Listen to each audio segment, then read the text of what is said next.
ஹல்லேலூயா. ஆண்டவருடைய நாமம் மகிமைப்படுவதாக. நாங்கள் கடந்த கிழமைகளாக நாங்கள் விசுவாச வாழ்க்கை என்றதில் நாங்கள் பார்த்து வருகிறோம். அந்த விசுவாச வாழ்க்கையிலையும் என்ன விசுவாசமும் காணப்படாதவைகளும் நாங்கள் போன கிழமை பார்த்தோம். கல்வாரி சிலுவையை நாங்கள் பார்க்கும்போது இன்றைக்கு நிறைய பேர் பேசுகிற காரியம் மாம்ச ரீதியான காரியங்கள். என்ன பவுல் சொல்கிறாரு, என்ன கிறிஸ்துவுக்குள் நாங்கள் என்ன செய்கிறோம், புதிய சிருஷ்டியாக இருக்கிறோம். புதிய சிருஷ்டியாக இருக்கிறதுனால இதில் இருந்து நாங்கள் என்ன செய்ய போகிறோம், ஒருவனையும் நாங்கள் மாம்சத்தின்படி அறிய நாங்கள் மாட்டோம். நாங்கள் கிறிஸ்துவையும் மாம்சத்தின்படி அறிந்திருந்தாலும் இனியும் நாங்கள் அவரை மாம்சத்தின்படி அறிய மாட்டோம். அப்போ எப்படி நாங்கள் அறிய போகிறோம்டா, ஆவியின்படி நாங்கள் அறிய போகிறோம். அதாவது காணப்படாத காரியங்கள். கல்வாரி சிலுவையில் போன கிழமை நாங்கள் பார்த்தோம். நம்மளை கொண்டு போய் நிப்பாட்டும் போது அங்கே இயேசுவோட 3 கையில் ஆணி இருந்தது. அவர் இந்த மரத்திலாம் தொங்குனாரு, அந்த சிலுவை இப்படி இருந்தது அப்படி இருந்ததுண்டு மாம்சீக கண்களினால் பார்த்ததை பேசுகிறத விட அங்கு உண்மையாகவே ஆண்டவர் எதற்காக பலியானார், ஏன்னா அந்த ஆவிக்குரிய காரியங்கள், கண்ணால் பார்க்க முடியாத காரியங்கள். இயேசு என்னத்துக்காக பலியானார்? பிசாசின் தலையை நசுக்கினார். எத்தனை பேர் ஆமீன் சொல்றீங்க? நாங்கள் போன கிழமை பார்த்தோம், அவர் நமக்காக பாவமானார், நம்மளை நீதிமான மாற்றினார். இது கண்ணால் பார்த்தா தெரியாது, ஆனால் சத்தியத்தை பார்க்குறவனுக்கு இது தெரியும். எத்தனை பேர் ஆமீன் சொல்றீங்க? அப்போ இதை எப்படின்னா, இப்போ பாருங்க, இந்த உலகத்தில் தான் நாங்கள் வாழ்கிறோம். வானத்தில் பார்த்தீங்கன்னா நிறைய நட்சத்திரங்கள், கோள்கள் இருக்குது. நம்முடைய கண்ணுக்கு தெரிகிறது கொஞ்சம் கோள்கள் தான். ஆனால் உலகத்தில் நீங்கள் விஞ்ஞானிகள்கிட்ட நீங்கள் கேட்டிங்கன்னா அவங்க ஆராய்ந்து வைத்திருக்கிறாங்க, கிட்டத்தட்ட வானத்தில் 92,000 கோடிக்கு அதிகமான கோள் தொகுதிகள் இருக்குதான். அதில் ஒரு கோள் தொகுதியெல்லாம் நாங்கள் வாழ்கிறோம். அதில் குறிப்பிட்ட கொஞ்சம் நட்சத்திரங்களையும் கோள்களையும் தான் இந்த மாம்ச கண்ணால் பார்க்க முடியுது. அதே போல் இன்னும் நிறைய காரியங்களை பார்க்கணுமா இருந்தால் நமக்கு தொலைக்காட்டி தேவைப்படுது. இந்த கலிலியோ என்ற ஒரு விஞ்ஞானி அவர் தொலைநோக்கிய என்ன செய்தார், கண்டுபிடித்தார். அதன் மூலம் என்ன செய்ய முடியும், இந்த சாதாரண கண்ணால் பார்க்க முடியாததை அந்த தொலைக்காட்டியை வைத்து பார்க்கும்போது இன்னும் அநேகமான நட்சத்திரங்களை, கோள்களை பார்க்க முடியும். அதே போல் சரியான உருவில் சரியான எறும்பை விட சிறிதான நிறைய நுண்ணங்கிகள் இருக்குது. அதை பார்க்கணுமெண்டா அந்த கண்ணால் பார்க்க முடியாது. அப்போ எது தேவைப்படுது, நுணுக்கு காட்டி என்ற ஒரு காட்டி தேவைப்படுது. இப்போ நுணுக்கு காட்டியின் ஊடாக பார்க்கும்போது அது என்னத்தை காண்பிக்குது, நம்முடைய கண்ணுக்கு தெரியாத சின்ன சின்ன பொருட்களை பார்க்கறதுக்கு அது உதவி செய்யுது. ஆனால் நுணுக்கு காட்டியும் தொலைக்காட்டியினாலையும் பார்க்க முடியாத கண்ணுக்கு, ஒரு மனுஷனுடைய கண்ணுக்கும் மனுஷனால் உண்டாக்கப்பட்ட எந்த பொருட்களுடைய கண்ணுக்கும் புலப்படாத ஒரு காரியம் ஒன்று இருக்குது. அதுதான் ஆவிக்குரிய காரியங்கள். எத்தனை பேர் ஆமேன்னு சொல்றீங்க? எந்த மனுஷனாலையும் மனுஷ கண்டுபிடிப்புகளாலையும் என்னத்தை பார்க்க முடியாது, தேவன், அதாவது தேவனுடைய காரியங்களை பார்க்க முடியாது. ஆவிக்குரிய உலகத்தை பார்க்க முடியாது, என்ன தேவனுடைய ராஜ்யத்தை பார்க்க முடியாது, பரலோகத்தை பார்க்க முடியாது, தேவதூதர்களை பார்க்க முடியாது. ஆனால் ஆண்டவராக இயேசு கிறிஸ்துவை விசுவாசிக்கிற மனுஷன் காணக்கூடாதவைகளை காணும் மண்ணுமா ஆண்டவர் அவனை மாற்றுகிறவரா இருக்கிறார். எத்தனை பேர் ஆமேன்னு சொல்றீங்க? ஆனால் உங்களாலையும் என்னாலையும் விசுவாசிக்கிறவனால முடியாத காரியம் ஒன்றுமே இல்லை. எத்தனை பேர் ஆமேன்னு சொல்றீங்க? அதனால தான் எபிரேயர் 11:1 நீங்கள் 3 வரைக்கும் வாசித்தீங்கண்டா, விசுவாசமானது நம்பப்படுகிறவைகளின் உறுதியும் காணப்படாதவைகளின் நிச்சயமா இருக்கிறது. எதனாலே விசுவாசத்தினாலே முன்னோர்கள் தேவனிடத்தில் நற்சாட்சி பெற்றார்கள். அவர்கள் காண முடியாதவற்றை என்ன செய்தார்களாம், விசுவாசத்தினால கண்டார்களாம். அதே போல அவங்க என்ன செய்தாங்க, காண முடியாத உலகத்தை தேவன் என்ன செய்தாராம். 3வது வசனத்தை பாருங்க, கண்ணுக்கு புலப்படாத உலகத்தை, இல்லாத உலகத்தை தேவன் காணப்படாத வார்த்தையினால உண்டாக்கினார். 3வது வசனத்தை வாசிங்க, எபிரேயர் 11. விசுவாசத்தினாலே நம் உலகங்கள், இன்றைக்கு கண்ணால பார்க்கிற உலகங்கள், இன்றைக்கு உலகங்கள் என்ற உடனே காணப்படுகிறவைகள் எல்லாம் சொல்லுங்க, விசுவாசத்தினாலே காணப்படுகிறவைகள். பாருங்க, விசுவாசத்தினாலே காணப்படுகிற இந்த உலகம் காணப்படாதவைகளால் உண்டானது. அதுல சொல்லுது பாருங்க, விசுவாசத்தினாலே, வாசிங்க, நம் உலகங்கள் தேவனுடைய வார்த்தையினால் உண்டாக்கப்பட்டது என்றும். இந்த வார்த்தையில இப்ப இதுல நீங்க வாசிச்ச வார்த்தையில காணப்படுகிறது என்னது, இந்த காணப்படுகிறது என்னது, உலகங்கள் எல்லாம் சொல்லுங்க, உலகங்கள்.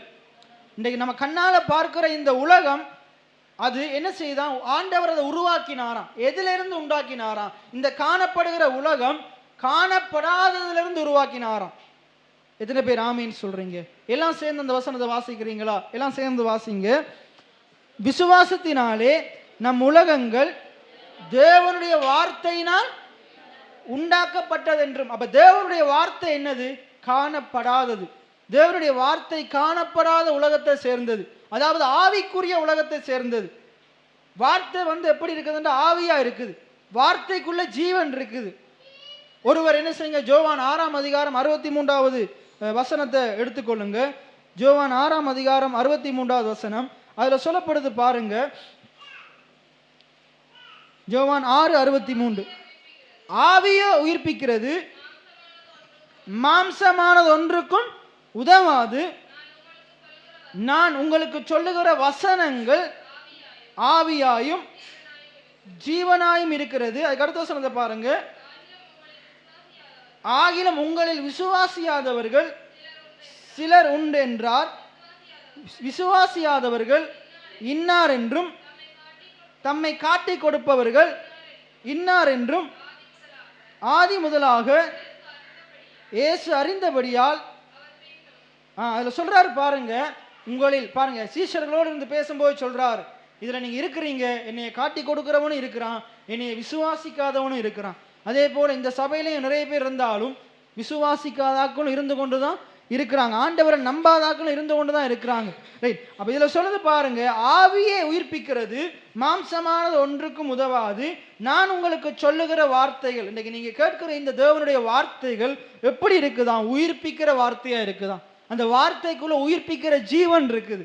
எத்தனை பேர் ஆமேன்னு சொல்றீங்க? செத்தவைகளை மரித்தவைகளை இந்த வார்த்தை உயிர்ப்பிக்க கூடியதா இருக்குது.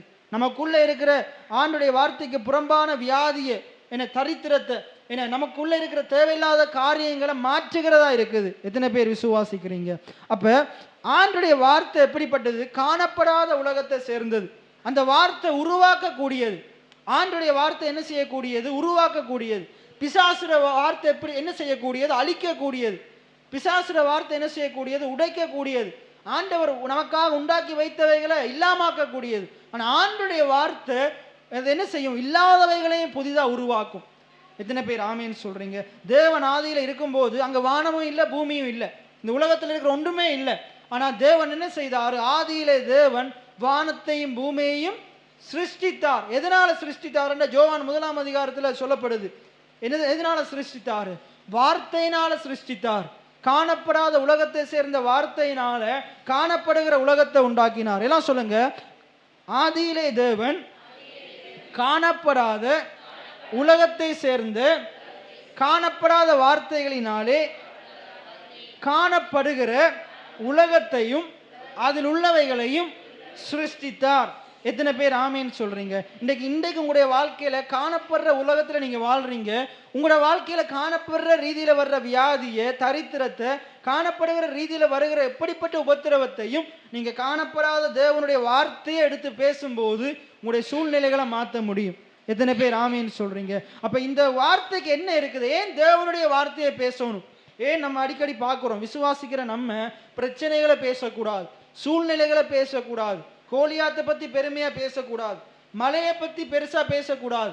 ஏன் நாங்க தேவனுடைய வார்த்தையை பேசணும்டா, தேவனுடைய வார்த்தை அது எப்படிப்பட்டதுண்டா, இல்லாதவைகளை இருக்கிற விதமா கொண்டு வரக்கூடியது. எத்தனை பேர் ஆமேன்னு சொல்றீங்க? மரித்து போன காரியத்தை உயிர்ப்பிக்க கூடியது. என்ன, சாராலும் ஆபிரகாமும் செத்த கற்பத்தை பத்தியே பேசி கொண்டிருக்க வரைக்கும், என்ன 99 வருஷமா செத்த கற்பத்தையே பேசி கொண்டிருந்ததாலே எதுவுமே மாறல, இருக்கிற நிலைமையில் அப்படியே இருந்தாங்க. எப்போ வாயை திறந்து நான் அநேக ஜாதிகளுக்கு தகப்பன் என்று சொல்ல ஆரம்பித்தாங்களோ அப்ப செத்த கற்பம் திறக்கப்பட்டது. எத்தனை பேர் ஆமேன்னு சொல்றீங்க? அந்த கற்பம் உயிரடைந்தது. எத்தனை பேர் ஆமேன்னு சொல்றீங்க? எசேக்கியேல் புத்தகத்தில் 37ஆம் அதிகாரத்தில் அந்த மனுபுத்திரனை பார்த்து சொல்றாரு. அந்த மனுபுத்திரன் அந்த அநேக எலும்பு கூடுகளுக்கு முன்னுக்கு கையை கட்டி அவன் பார்த்து கொண்டிருக்க வரைக்கும் ஒன்றுமே நடக்கல. ஆனா வாயை திறந்து தேவன் சொன்னதை பேசும்போது அது உலர்ந்து போன எலும்புகள் உயிர் பெற்றது. எத்தனை பேர் ஆமேன்னு சொல்றீங்க? இன்றைக்கு பாருங்க, அந்த செத்த எலும்புகளை போலதான் உங்களுடைய வாழ்க்கையில் இருக்கிற தரித்திரம், பஞ்சம், குறைவுகள், வியாதி, வேதனைகள், கடன் பிரச்சனைகள், இன்னும் நீங்க மாற முடியாதுன்னு எதிர்பார்க்கிற காரியங்கள், ஏன்னா மலட்டு கற்பமா இருக்கலாம், இன்றைக்கு உங்களுடைய வாழ்க்கையில் இருக்கிற நோய்களா இருக்கலாம். அது எப்படிப்பட்ட நோயா இருக்கலாம், கை வலியோ, கால் வலியோ, நெஞ்சு வலியோ, கேன்சரோ, எப்படிப்பட்ட வியாதியா இருக்கலாம். அதை நீங்க எப்படி பார்க்கணும்டா, இன்றைக்கு அந்த மனுபுத்திரனுக்கு முன்பாக இருக்கிற அந்த உலர்ந்து போன எலும்பு கூடுகளை போல, ஏன்னா அது இப்ப நீங்க உங்களோட மாம்ச கண்ணால பார்க்கும்போது, இந்த உங்களுடைய பூமிக்குரிய ஞானத்தினால பார்க்கும்போது, உலக அறிவினால பார்க்கும்போது உலக விஞ்ஞானத்தின் அடிப்படையில் பார்க்கும்போது, உலக மருத்துவத்தின் அடிப்படையில் பார்க்கும்போது, இந்த உலக ஞானத்தின் அடிப்படையில் பார்க்கும்போது இந்த உலர்ந்த எலும்புகள் என்ன செய்ய முடியாது? உயிர் பெற முடியாது. இது அநேக ஆயிரம் வருடங்களா இப்படியே கிடக்குது. அப்ப இது மாறவே முடியாது என்று இந்த மாம்ச எண்ணங்கள், மாம்ச கண்ணு சொல்லும், உலகத்தின் ஞானம் சொல்லும். ஆனா தேவனுடைய ஞானம் என்ன சொல்லுதுண்டா, தேவனுடைய சுவிசேஷம் என்ன சொல்லுதுண்டா, தேவனுடைய சுவிசேஷம் என்ன சொல்லுதுண்டா, உலர்ந்த எறும்புகளும் தேவனுடைய வார்த்தையினால உயிர் பெறக்கூடும். எத்தனை பேர் ஆமீன் சொல்றீங்க? உங்களுடைய வாழ்க்கையில் இருக்கிற செத்து போயிருக்கிற காரியங்கள், இனி நடக்க முடியாதுன்னு நீங்க நினைக்கிற காரியங்கள், இனி இது ஆகாது முடியாதுன்னு நீங்க நினைச்சு கொண்டிருக்கிற, உலக ஞானத்தின் அடிப்படையில் நினைச்சு கொண்டிருக்கிற காரியங்கள் ஆண்டவர் நினைத்தா என்ன செய்ய முடியும்டா, அந்த உலர்ந்து போன காரியங்களை உயிர் பெற செய்ய முடியும். எத்தனை பேர் ஆமீன் சொல்றீங்க? அப்ப இதுக்கு தான் விசுவாசம் தேவை. இதுக்கு தான் விசுவாசம் தேவை. உலர்ந்து போய் கிடக்கிற எலும்பை பார்த்து உலர்ந்து போய் கிடக்குதுன்னு சொல்றதுக்கு விசுவாசம் தேவையில்லை. உலர்ந்து போய் இருக்கிற எலும்பை பார்த்து உயிர் பெறுவாயாக என்று சொல்றதுக்கு தான் என்ன தேவை? விசுவாசம் தேவை. மலைக்கு முன்னுக்கு நின்று மலை எவ்வளவு பெருசா இருக்கு, எவ்வளவு அழகா இருக்கு, இவ்வளவு பெரிய மலையை நான் பார்த்ததே இல்லைன்னு சொல்றதுக்கு விசுவாசம் தேவையில்லை. அதுக்கு இந்த கண்ணே போதும். அதுக்கு ஒரு நம்பிக்கை தேவையில்லை, விசுவாசம் தேவையில்லை. ஆனா அந்த மலையை பார்த்து பேசுறதுக்கு விசுவாசம் தேவை. மலையை பற்றி பேசுறதுக்கு விசுவாசம் தேவையில்லை, இந்த வாயும் இந்த கண்ணும் போதும். ஆனா மலையை பார்த்து பேசணும்டா நமக்கு ஆவிக்குரிய கண்கள் தேவை. எத்தனை பேர் ஆமேன்னு சொல்றீங்க? இப்ப கண்கள் திறக்கப்படணும். மலையை பற்றி பேசுறதுக்கு பிசாசு என்ன செஞ்சிருக்கிறான்? மாம்ச கண்ணை திறந்து வச்சிருக்கிறான். இன்றைக்கு உங்களுக்குள்ள இருக்கிற பாவத்தை பத்தி பேசுறதுக்கு பிசாசு தான் என்ன செய்திருக்கிறான் பாருங்க. இன்றைக்கு நம்ம அதையும் பார்க்க போகிறோம். ஆதியில தேவன் வானத்தை பூமி எல்லாத்தையும் உண்டாக்கிட்டு, மனுஷனுக்கு தேவையான எல்லாத்தையும் உண்டாக்கிட்டு மனுஷனை உண்டாக்கினார். மனுஷனை தோட்டத்தின் மத்தியில வைத்து அதை பண்படுத்தி பராமரி கீழ்ப்படுத்தி ஆண்டுகொள்ள அதிகாரம் கொடுக்கிறார். ஆனா மனுஷன் தேவனுடைய வார்த்தைக்கு விரோதமா என்ன செய்யறான்? ஆண்டவர் சொல்றார், அந்த தோட்டத்தில் இருக்கிற எல்லாத்தையும் நீ புசிக்கலாம், ஆனா அது மத்தியில் இருக்கிற அந்த நன்மை தீமை அறியத்தக்க விருட்சத்தின் கனியை என்ன செய்யக்கூடாது? நீ புசிக்க கூடாதுன்னு சொல்றாரு. ஆனா பிசாசு என்ன செய்யறான்? நீ அதை புசிச்சேன்னா தேவனை போல மாறுவ. அவன் ஏற்கனவே எப்படி இருக்கிறான்? தேவனை போல தான் இருக்கிறான். எத்தனை பேர் ஆமீன்னு சொல்றீங்க? ஏற்கனவே தேவனை போல தான் இருக்கிறான். ஆனா அவன் நினைக்கிறான் பிசாசிட வார்த்தை. பிசாசு என்ன சொல்றான் பாருங்க. தேவன் சொல்றாரு, என்ன சொல்றாரு? இதை நீ புசிக்கும் நாளிலே சாகவே சாவாய். அப்படின்னா இதை நீ புசிக்கும் போது நீ என்னையை விட்டு பிரிந்து போயிடுவ. ஆனா நான் சொல்ற வார்த்தைக்கு கீழ்ப்படிஞ்சா, இன்னைக்கு நீங்க தேவனுடைய வார்த்தைக்கு கீழ்ப்படிஞ்சா எப்பயும் தேவனோட ஐக்கியமா இருப்பீங்க. ஆண்டவருடைய வார்த்தைக்கு நீங்க முக்கியத்துவம் கொடுக்கலாட்டி, ஆண்டவருக்கு நீங்க கீழ்ப்படியலாட்டி ஆண்டவரை விட்டு தூரமா காணப்படுவீங்க, ஆண்டவரை விட்டு தொலைவில் காணப்படுவீங்க. யோவான் 15ஆம் அதிகாரத்துல திராட்சை செடி திராட்சை கொடியை பத்தி உவமை அங்க சொல்லப்படுது. என்ன ஆண்டவர் சொல்றாரு? நானே திராட்சை செடி, நானே திராட்சை செடி, நீங்கள் கொடிகள். ஒருவன் என்னில் நிலைத்திருந்தால், ஒரு கொடி செடியில நிலைத்திருக்கும் போதுதான் அந்த கொடியில கனி வரும், அந்த கொடியில கனி வரும். அந்த செடி கொடியோடு இணைந்திருக்கலாட்டி அது என்ன செய்திடும்? உலர்ந்து போயிடும், காய்ந்து போயிடும். இன்றைக்கு அநேக விசுவாசிகள் அநேக நேரத்தில் நம்ம ஆண்டவரோடு ஐக்கியமா இல்லாததால தான் நம்முடைய வாழ்க்கையில எல்லாம் உலர்ந்து போகுது, எல்லாம் அழிந்து போகுது, எல்லாம் இல்லாம போகுது. ஆண்டவரோடு நாங்கள் ஐக்கியமா இருக்கும்போது நாங்கள் எப்பயும் செழிப்பா இருப்போம். கர்த்தருடைய ஆலயத்தில் நாட்டப்பட்டவர்கள் தேவனுடைய பிரகாரங்களில் செழித்திருப்பார்கள். என்ன இன்றைக்கு நிறைய பேர் ஆண்டவருடைய ஆலயத்தில் நாட்டப்படலை. இந்த வார்த்தையில பாருங்க, இன்றைக்கு இந்த வார்த்தையில நாட்டப்படலை. அதுக்கு அடுத்து சொல்லுது, கீழே வாசிங்கன்னா சொல்லுது, ஒருவன் என்னிலும் என் வார்த்தை அவனிலும் நிலைத்திருந்தால் அவன் கேட்டுக்கொள்ளுவது எது? அந்த வசனத்தை வாசிங்க. யோவான் 15ஆம் அதிகாரத்தில் இருக்குது. ஒருவன் என்னிலும் நீங்கள் என்னிலும் என் வார்த்தைகள் உங்களிலும் நிலைத்திருந்தால், எல்லாம் சொல்லுங்க, ஒருவன் இயேசு கிறிஸ்துவிலும் அவருடைய வார்த்தைகள் எங்களுக்குள்ளும் நிலைத்திருந்தால், அப்ப நாங்க இயேசு கிறிஸ்துவுல, இயேசு கிறிஸ்துடைய வார்த்தைகள் நமக்குள்ள நிலைத்திருந்தால் நாங்கள் கேட்டுக்கொள்ளுவது எதுவோ அது ஆண்டவர் செய்வாராம். எத்தனை பேர் ஆமேன்னு சொல்றீங்க? அப்ப இன்னைக்கு ஏன் நிறைய பேருடைய ஜெபங்கள் விண்ணப்பங்கள் ஏன் அது கேட்கப்படுறது கிடையாது? ஏன் அதற்குரிய பதில் இன்னுமே கிடைக்கல? அவங்க வசனத்துல நிலைத்திருக்கல, அவங்க வசனத்துல நிலைத்திருக்கல. ஆண்டவர் நம்ம மேல நினைப்பா இருக்கிறார், ஆனா அவருடைய வார்த்தைகளை நம்ம உள்ள எடுத்துக்கொள்ளல. ஆகையினாலதான் வசனம் மிகவும் முக்கியம். ஆண்டவர் நமக்கு ஏசாயா 48 சொல்றாரு பாருங்க. ஏசாயா 48ஆம் அதிகாரம் 17ஆம் வசனத்துல, இஸ்ரவேலின் பரிசுத்தராயிருக்கிற உன் மீட்பராகிய கர்த்தர் சொல்லுகிறதாவது, இஸ்ரவேலின் பரிசுத்தராகிய கர்த்தர் எப்படிப்பட்டவராம்? அவர் நம்மளை மீட்டெடுக்கிறவராம். நம்மளை பாவத்திலிருந்து, சாபத்திலிருந்து, அக்கிரமத்திலிருந்து, என்ன அதிலிருந்து எப்படி மீட்டெடுத்தாரோ அதே போல வியாதி, வேதனைகள், கடன், தரித்திரம், இன்றைக்கு நம்ம எதுக்குள்ளெல்லாம் சிறைப்பட்டு இருக்கிறோமோ, அடிமைப்பட்டு இருக்கிறோமோ, வெளியே வர முடியாம தவித்து கொண்டிருக்கிறோமோ, அதிலிருந்து நம்மளை மீட்டெடுக்கிறவரா இருக்கிறார். அதிலிருந்து நம்மளை விடுவிக்கிறவரா இருக்கிறார். எத்தனை பேர் ஆமேன்னு சொல்றீங்க? உன் மீட்பராகிய கர்த்தர் சொல்லுகிறதாவது சொல்றாரு பாருங்க, உனக்கு நான் பிரயோஜனமாயிருக்கிறதை உனக்கு போதித்து. ஆண்டவர் உங்களுக்கு பேசுகிற சத்தியங்கள், பிரசங்கங்கள், வார்த்தைகள் அது எப்படிப்பட்டது? உங்களுக்கு பிரயோஜனமானது. இன்றைக்கு ஏதோ இந்த 1.5 மணித்தியாலத்தை 1 மணித்தியாலத்தை போக்கணுமன்றதுக்காக இந்த வார்த்தையை பிரசங்கம் பண்ணல. இந்த வார்த்தைகள் உங்களுக்கு பிரயோஜனமா இருக்கணுமன்றதுக்காக ஆண்டவர் பேசுறார். எத்தனை பேர் ஆமேன்னு சொல்றீங்க? அப்ப ஆண்டவர் நமக்கு எதை போதிக்கிறவரா இருக்கிறாரு? பிரயோஜனமா இருக்கிறதை போதித்து.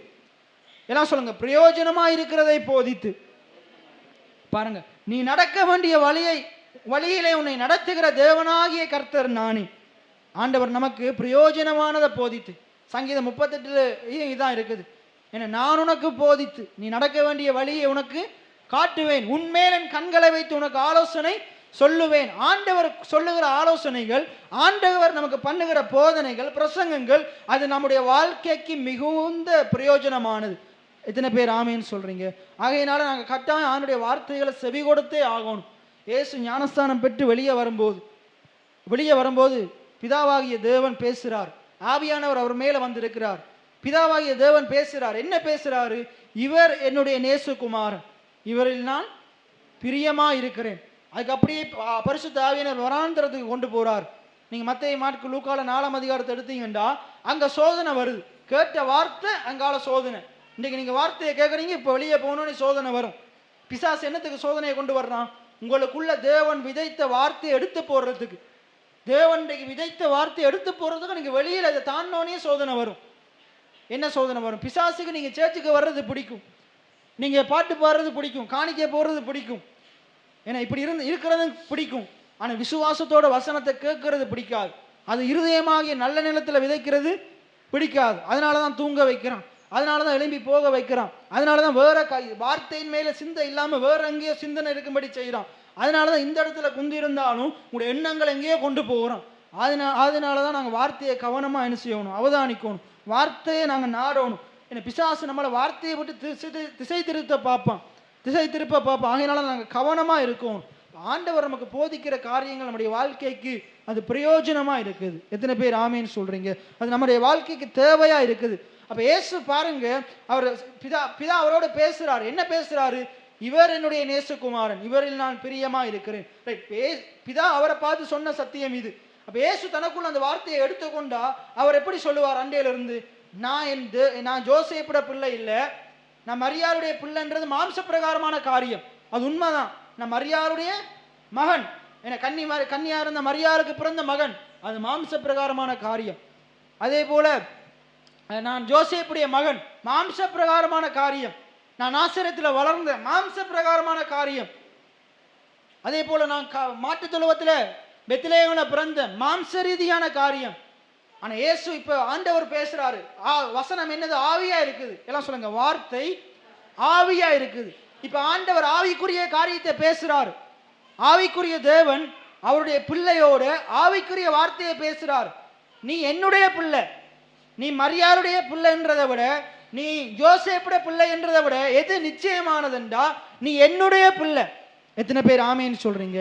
இன்றைக்கு ஏன் நம்ம தகப்பன் தாயை விட ஆண்டவரை நேசிக்கணும்டா, நீங்க இந்த பூமியில உங்களுக்கு இருக்கிற தகப்பன் தாயிர பிள்ளை என்றதை விட நீங்க ஆண்டுடைய பிள்ளைகளா இருக்கிறீங்க. உங்களுக்கு இந்த சரீரத்தை கொடுத்தது தாய் தகப்பனா இருக்கலாம். நீங்க உங்களுடைய சரீரத்தை தாயினுடைய கர்ப்பத்துக்குள்ள இருந்து வந்திருக்கலாம். ஏன்னா அது உங்களுடைய தகப்பன் தாயினுடைய இணைப்பின் காரணமாக, அன்பின் காரணமாக இந்த சரீரம் வந்திருக்கலாம். ஆனா உள்ள இருக்கிற ஆவியை கொடுத்தவர் கர்த்தர்.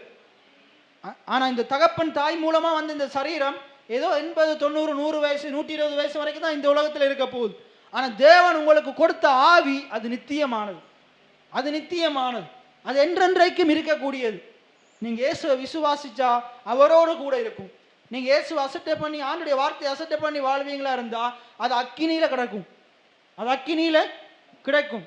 ஆகையினால நாங்க என்ன செய்யணும்? ஆண்டவரை விசுவாசிச்சு வாழணும். அந்த ஆவிக்குரிய வார்த்தைகளை எடுத்துக்கொள்ளணும். ஏன்னா நம்ம இன்றைக்கு என்ன செய்கிறோம், ஒரு நாளைக்கு 3 வேளை சாப்பிட்றோம் மாம்சத்துக்கு. டீ குடிக்கிறோம், ஜூஸ் குடிக்கிறோம், அது குடிக்கிறோம் மாம்சத்துக்கு. அந்த மாம்சம் என்ன, அநித்தியமானது, கொஞ்ச காலம் வாழக்கூடியது. ஆனால் நித்தியமானது என்னது, எங்களுக்குள்ள தந்திருக்கிற ஆவி. மல்கியா 2:15 சொல்லுது, தேவனிடத்தில் அநேக ஆவிகள் இருந்துதான். அடுத்து வாசிங்க மல்கியா 2:15. மல்கியா 2:15. மல்கியா 2ஆம் அதிகாரம். அவர் ஒருவனை அல்லவா படைத்தார். பாருங்க, தேவனிடத்துல பரிபூர்ணமா ஆவி இருந்துதான். ஏன்னா நிறைய ஆவி இருந்துதான், நிறைவான ஆவி இருந்துதான். இன்றைக்கு உலகத்துல 800 கோடி ஜனங்கள் வாழ்றாங்க. தேவனிடத்துல அதை பார்க்கிலும் அதிகமான காரியங்கள் இருக்குது. எத்தனை பேர் ஆமீன்னு சொல்றீங்க? அதிகமா இருக்குது. ஆனா ஆண்டவர் ஒருவனைத்தான் படைச்சார். யார் அந்த ஒருவன்? ஆதாம படைச்சார். அந்த வசனத்தை வடிவா பாருங்க. அவர் ஒருவனை அல்லவா படைத்தார், ஆவி அவரிடத்தில் பரிபூர்ணமா இருந்தது, பின்ன ஏன் ஒருவரை படைத்தார்? அப்ப தேவனிடத்துல பாருங்க, இன்றைக்கு 800 கோடி பேர் இருக்கிறாங்க. ஆனா தேவன் உலகத்தை படைக்கிறதுக்கு முன்னுக்கு அதை விட அதிகமான கோடிக்கணக்கான ஆவிகள் அவரிடத்துல இருந்தது. எத்தனை பேர் ஆமேன்னு சொல்றீங்க? அதிகமான கோடிக்கணக்கான ஆவிகள் அவரிடத்துல இருந்தது. அப்ப ஏன் ஒருவனை படைத்தார்? எல்லாத்தையும் ஒரேடியா கொண்டு இறக்கிருக்கலாம். நான் ஏன் ஒருவனை படைத்தார்? பாருங்க, ஏன் அவர் ஒருவனை படைத்தார்? தேவ பக்தியுள்ள சந்ததியை பெரும்படி தானே. அப்படின்னா என்னது? இந்த ஒருவன் மூலமாக என்ன நடக்கணும்? இவனுக்குள்ள பிறக்கிற ஒவ்வொரு சந்ததியும் தேவ பக்தி உள்ள சந்ததியா பிறக்கணும். எத்தனை பேர் ஆமீன்னு சொல்றீங்க? எல்லாத்தையும் கொண்டு இறக்க கூடாது. ஒவ்வொருத்தரும் என்ன செய்யணும்? பிறக்கணும், புதிதா பிறக்கணும். இவனுக்குள்ள இருந்து வரணும், ஆதாமுக்குள்ள இருந்து வரணும் காயின் ஆபேல், காயின் ஆபேலுக்குள்ள இருந்து அவனுடைய சந்ததி வரணும், ஆபிரகாமுக்குள்ள இருந்து ஈசாக்கு வரணும், ஈசாக்கோட சந்ததியில ஆறு வரணும், தாவீது வரணும், தாவீதுல சந்ததியில இயேசு கிறிஸ்து வரணும், அவர் உலகத்தை ரட்சிக்கணும். இதெல்லாம் தேவன் நியமித்த காரியமா இருக்குது. எத்தனை பேர் ஆமீன்னு சொல்றீங்க? அப்ப பாருங்க, தேவ பக்தி உள்ள சந்ததியை பெறும்படி தானே இன்றைக்கு ஆண்டவர் உங்களையும் என்னை இந்த இடத்துல வைத்திருக்கிறாரு. நாங்க தேவ பக்தி உள்ள சந்ததியை உருவாக்கி எடுக்கணும்.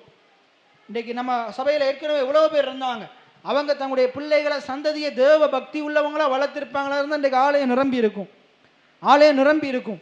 ஆனா என்ன செய்யல? தேவ பக்தி உள்ளவங்களா? ஏனென்றா அவங்களுக்கே தேவ பக்தி இல்லை. அவங்களே பாருங்க, ஆதாம் ஆண்டவரே உண்டாக்கினாரு தேவ பக்தி உள்ள சந்ததியை உருவாக்குறதுக்கு. ஆனா அவனே தேவ பக்தி அற்றவனா பாவம் செய்து தேவனை விட்டு தூரமா போயிட்டான். ஆனா அதே போல அவனுடைய பிள்ளை, அவனுடைய கற்பத்தில் பிறக்கிற பிள்ளைகள் இப்படித்தான் போறாங்க, தேவ பக்தி அற்றவர்களாக. இஸ்ரவேல் ஜனங்களும் தேவ பக்தி அற்றவங்களா இருக்கிறாங்க. ஆனா ஆண்டவர் அவருடைய வசனத்தினால் அவங்களை உயிர்ப்பிக்கிறார், மரித்து போன அவங்களை உயிர்ப்பிக்கிறார். எத்தனை பேர் ஆமீன்னு சொல்றீங்க? தேவனை விட்டு சிதறி போனவங்களை மறுபடி ஒன்று சேர்க்கிறார். அதே போல இன்றைக்கு நம்முடைய சபையிலையும் தேவ பக்தி அற்றவர்களா விட்டு போன ஆக்களை ஆண்டவர் மறுபடி அழைத்து கொண்டு வருவார். உங்களுடைய குடும்பத்தில் தேவ பக்தி அற்றவர்களா இருக்கிற ஆக்களை ஆண்டவர் மறுபடி கொண்டு வருவார். ஆனா இன்றைக்கு இருக்கிற இந்த இடத்துல இருக்கிற ஆக்கள் நமக்கு என்ன பொறுப்புண்டா, நம்முடைய சந்ததியை தேவ பக்தி உள்ளவர்களா வளர்க்கணும். ஞாயிற்றுக்கிழமை ஓய்வு நாள் ஆண்டுடைய சமூகத்தில் இருக்கணும்னு சொல்லி கொடுக்கணும், ஆண்டுடைய வசனத்தை கேட்கணும்னு சொல்லி கொடுக்கணும். எத்தனை பேர் ஆமேன்னு சொல்றீங்க? மற்ற என்ன பெரிய காரியத்தை விட இதுதான் முக்கியமானதுன்றதை சொல்லி கொடுக்கணும். பிள்ளைய தேவ பக்தி உள்ளவங்களா வளர்க்கணும். என்ன அப்ப இங்க சொல்லப்படுது பாருங்க, தேவ பக்தி உள்ள சந்ததியை பிறப்பிக்கும்படிக்கு தானே நாங்க சொல்லப்படுது. ஆகையினாலே ஒருவனும் இளவயது நிறைய காரியங்கள் இருக்குது. ரைட். அப்ப ஆண்டவராகிய தேவன் இயேசுவை பார்த்து என்ன வார்த்தையை பேசுறாரு? நீர் என்னுடைய நேசகுமாரன். அப்ப அந்த வார்த்தையை இயேசு உள்ள எடுத்து கொண்ட என்ன சொல்லுவாரு? நான் தேவனுடைய நேசகுமாரன், நான் தேவனுடைய குமாரன். இப்ப அங்க இயேசுக்கு என்ன சோதனை வருதுன்னு பாத்தீங்கன்னா, என்ன சோதனை வருது? அவர் சொல்லல நீ யோசேப்புடைய குமாரன் என்றா நீர் என்ன செய்யும், நீர் இந்த கல்லுகள் அப்பமாக்கும் பிசாசு சொல்லல. பாருங்க, அதுக்கு முன்னுக்கு ஒரே ஒரு தடவை தான் ஆண்டவர் பேசினார். ஆண்டவர் ஒரே ஒரு தடவை தான் பேசினார், நீர் என்னுடைய நேசகுமாரன். அந்த பிரசங்கத்தை கேட்டோடனே பிசாசுக்கு விளங்கிருச்சு, இது உள்ள போக கூடாது, யோசேப்புடைய குமாரன்றது இருக்கட்டும். ஆனா நான் தேவனுடைய குமாரன் எப்ப அறிந்து கொள்றானோ அப்ப அது எனக்கு பிரச்சனை அமைன்னு பிசாசுக்கு தெரியும். அதனாலதான் ஆண்டவருக்குள்ள தேவன் விதைத்த, இயேசுக்குள்ள தேவன் விதைத்த வார்த்தையை பிசாசு எடுத்து போடுறதுக்கு என்ன செய்யறான்? அவர் என்ன செய்யறான்? 40 நாள் பாருங்க, இயேசு 40 நாளுக்கு பிறகுதான் அந்த சோதனை நடக்குது. 40 நாளுக்கு முன்னுக்கு தான் வார்த்தையை கேட்டார். வார்த்தையை கேட்டுட்டு இப்ப வனாந்திரத்தில் என்ன செய்யறாரு? 40 நாள் இரவும் பகலும் ஜெபம் பண்றார். அதே போல உபவாசம் இருக்கிறார், இரவும் பகலும் சாப்பிடாம இருக்கிறார். இப்ப அவருக்கு பசி உண்டாயிற்று. இப்ப பிசாசு என்ன செய்யறான்? அந்த பசியை பயன்படுத்தி அவரை வஞ்சிக்கலாம் என்று வர்றான். என்ன சொல்றான்? நீ தேவனுடைய குமாரனே ஆனார். யோசேப்புடைய குமாரன் என்றா கேட்கல, நீ ராசரத்துல பிறந்திருந்தா நீர் அவனுக்கு பிறந்திருந்தா, இவனுக்கு பிறந்திருந்தா, உங்களோட அப்பர் இவரா இருந்திருந்தா அப்படி கேட்கல. நீர் தேவனுடைய குமாரனே ஆனா.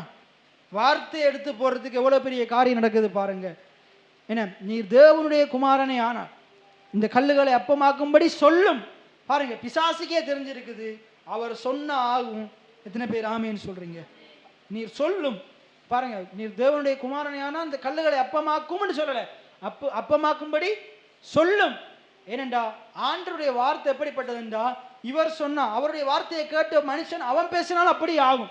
தேவன் பேசினா எப்படி ஆகுமோ, தேவன் இருளை பார்த்து வெளிச்சம் உண்டாக கடவுள் என்று சொன்னா எப்படி ஆகுமோ, அந்த வார்த்தையை கேட்கிற மனுஷன் அந்த வார்த்தையை விசுவாசிச்சு அவன் என்ன சொன்னாலும் ஆகும். அவன் கல்ல அப்பமாக்க சொன்னா அப்பமாகும். இல்லாத போது ஒரு அப்பா உண்டாக கடவுள்னாலும் அது உண்டாகும். எத்தனை பேர் ஆமேன்னு சொல்றீங்க? பழுதான அப்பத்தை பார்த்து புதிய அப்பமா மாறுன்னு சொன்னாலும் அது புதிய அப்பமா மாறும். எத்தனை பேர் ஆமேன்னு சொல்றீங்க? தண்ணியை பார்த்து திராட்சரசமா மாறுன்னு சொல்ல திராட்சரசமா மாறும். பிசாசுக்கு தெரிஞ்சிருக்குது, ஆண்டுடைய பிள்ளைகளாகி நமக்கு தெரியல. இன்னைக்கு அதே காரியம் தான் நமக்கும். ஆண்டுடைய வார்த்தை இன்றைக்கு கேட்குறோம். வெளியில போன உடனே உங்களுக்கு என்ன பிரச்சனையா இருக்குதோ, ஆண்டவருக்கு பசி உண்டாயிட்டு, இன்னைக்கு உங்களுக்கு என்னது கடன் பிரச்சனை இருக்குது. அப்ப பிசாசு கேட்பான், சில மனுஷர்களை வச்சு கேட்பான், சில காரியங்களை வச்சு கேட்பான்.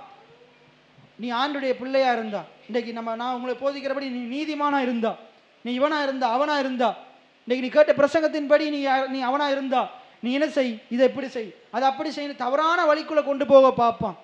ஆகையினால மிகுந்த கவனம் உள்ளவங்களா நாங்கள் இருக்கோம்.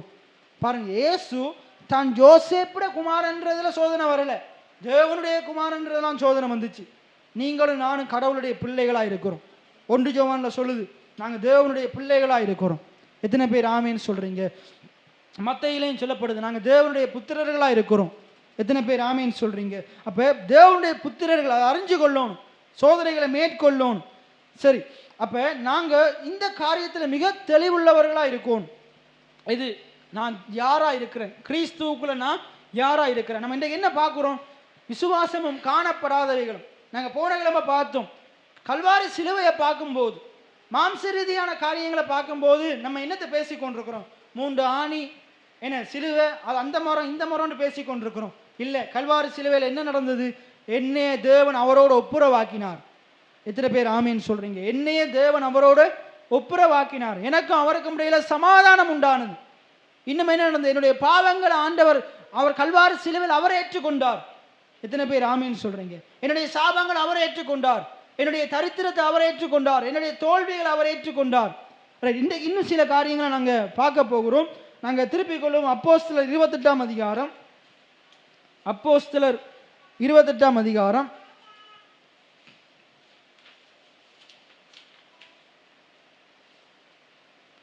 அப்போஸ்தலர் 28ஆம் அதிகாரத்தில் 16வது வசனத்தை வாசிங்க.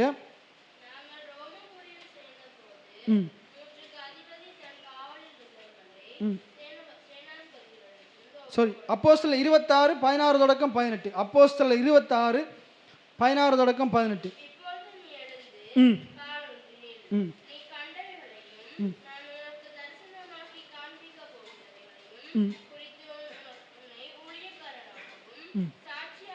ரைட், அந்த 26ஆம் அதிகாரத்தில் நீங்க மேலேருந்து வாசிச்சு பாருங்க, வீட்டை போயிட்டு. அங்க அகரிப்பா ராஜான்ற ஒரு ராஜா இருக்கிறார், அதுக்கப்புறம் பெஸ்து என்ற ஒருத்தர் இருக்கிறார். அப்ப இவங்களுக்கு முன்பதாக பவுல் இயேசுவை குறித்து தைரியமா என்ன செய்யறாரு? சுவிசேஷத்தை அறிவிக்கிறார். தைரியமா அவங்க முன்னுக்கு இயேசுவை குறித்து சொல்றார்.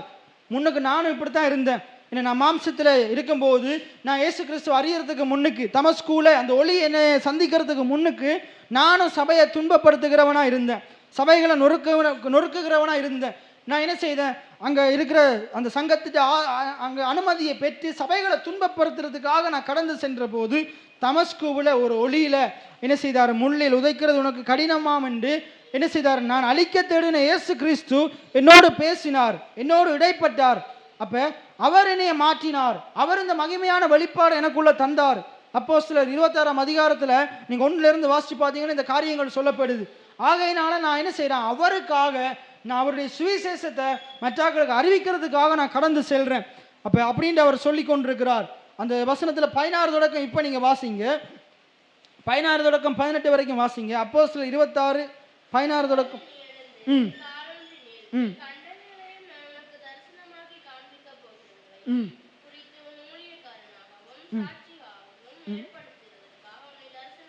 ம். உன் சுயநலத்தோடிருந்து அந்நிய ஜனத்திலிருந்து உன்னை விடுதலையாக்கி அவர்கள் என்னை பற்றும் விசுவாசத்திலே பாவ மன்னிப்பையும். ரைட். இப்போ என்ன சொல்றாருண்டா, ஆண்டவர் என்ன சொல்றாருண்டா, 16ஆம் வசனத்தில் சொல்றாரு பாருங்க. அப்பொழுது நான் ஆண்டவராகிய நீர் யார் என்றேன். அவர் என்ன செய்கிறார், அகிரிப்பா ராஜாட்ட பெஸ்துவிட்டையும் அவர் என்னத்தை சொல்றாரு, எப்படி நான் இயேசு கிறிஸ்துவுக்குள்ள வந்தேன், நான் சவுலா இருக்கும்போது எப்படிப்பட்ட வாழ்க்கை வாழ்ந்து கொண்டிருந்தேன், மாம்ச ரீதியான ஒரு வாழ்க்கை வாழ்ந்து கொண்டிருந்தேன், இப்போ நான் எப்படி இப்படிப்பட்ட வாழ்க்கைக்குள்ள வந்தேன்னு சொல்லும்போது சொல்றாரு பாருங்க. அவர் எனக்கு தரிசனமாகி நீ துன்பப்படுத்துகிற இயேசு நானே. நான் சபையை துன்பப்படுத்தினேன், ஆனால் சபையை துன்பப்படுத்துறது அவரை துன்பப்படுத்திச்சு. அப்போ சொல்றாரு, நீ சபையை துன்பப்படுத்துகிற என்னையே தான் துன்பப்படுத்தின அப்படின்னு சொல்லி என்னோடு பேசி அவர் சொன்னார், நீ எழுந்து காலொன்றி நில்.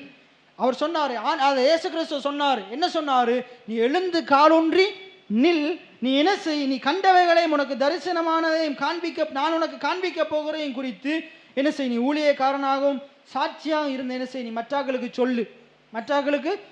நீ எப்படி ரட்சிக்கப்பட்ட, ஆண்டவர் எப்படி உனக்கு என்ன செய்தார், அவர் உனக்கு காண்பித்தார், தன்னையை வெளிப்படுத்தினார், உன்னோடு பேசினார், அதை மற்றவர்களுக்கு சொல்லு.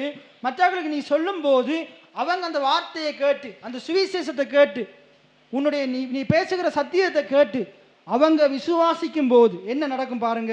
அப்பதான் 18ஆம் வசனம் சொல்லுது, பவுல் பேசுகிற சத்தியத்தை கேட்கிற ஜனங்கள் எல்லாம் யார் அதுல விசுவாசிக்கிறாங்களோ, எல்லாருக்கும் இல்லை, பவுல் பேசுகிற சத்தியத்தை யாரெல்லாம் விசுவாசிக்கிறாங்களோ அவர்கள் என்னை பற்றும் விசுவாசத்தினாலே. யாரு, பவுல் பேசுகிற சத்தியத்தை கேட்டு விசுவாசிக்கிறவங்க, பவுல் பேசுகிற சத்தியத்தை கேட்டு விசுவாசிக்கிறவங்க. இந்த இடத்துல இவ்வளவு பேர் இருக்கலாம், ஆனால் யாரெல்லாம் இந்த சத்தியத்தை கேட்டு விசுவாசிக்கிறீங்களோ எத்தனை பேர் ஆமேன்னு சொல்றீங்க?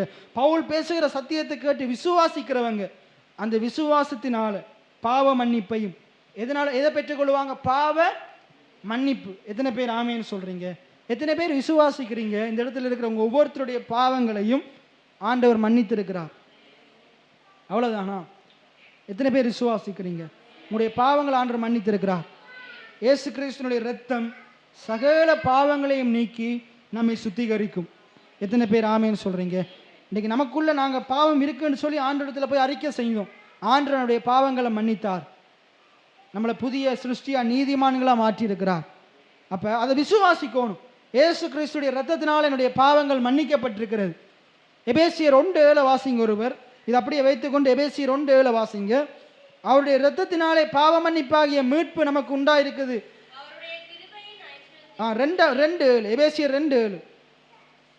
எபேசியர் கிறிஸ்து இயேசுவுக்குள் நம்மை அவரோடு கூட எழுப்பி உன்னதங்களிலே அவரோடு கூட உட்காரவும் செய்தார். அதுல மேல ஒரு வசனம் இருக்கு பாருங்க, அவருடைய இரத்தத்தினாலே பாவ மன்னிப்பாகிய மீட்பு நமக்கு உண்டாயிருக்கிறது. அப்ப பாருங்க, இயேசு கிறிஸ்துவோட இரத்தம் என்ன செய்திருக்கு, நம்மளை பாவமர சுத்திகரித்திருக்குது, நம்மளை கழுவி இருக்குது.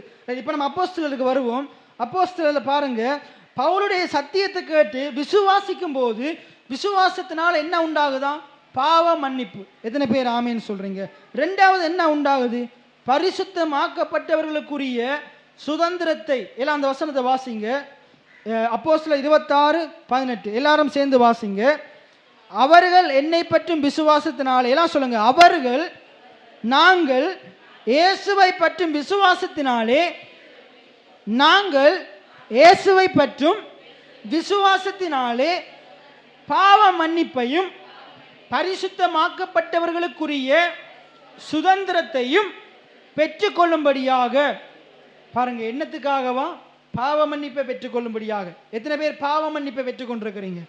சத்தம் ஒரு ஆமேன்னு சொல்லுங்க. அப்போ உங்களுக்கு ஆண்டவர் உங்களுடைய பாவங்கள் என்ன செய்திருக்கிறாரு, மன்னித்திருக்கிறார். என்னுடைய பாவங்கள் ஆண்டவர் என்ன செய்திருக்கிறாரு, மன்னித்திருக்கிறார். நான் பாவி தான், ஆனால் ஆண்டவர் எனக்காக ரத்தம் சிந்தனால இன்றைக்கு நான் அவருடைய பிள்ளையா இருக்கிறேன், இன்றைக்கு நான் நீதிமானா இருக்கிறேன், இன்றைக்கு நான் பரிசுத்தவானா இருக்கிறேன்.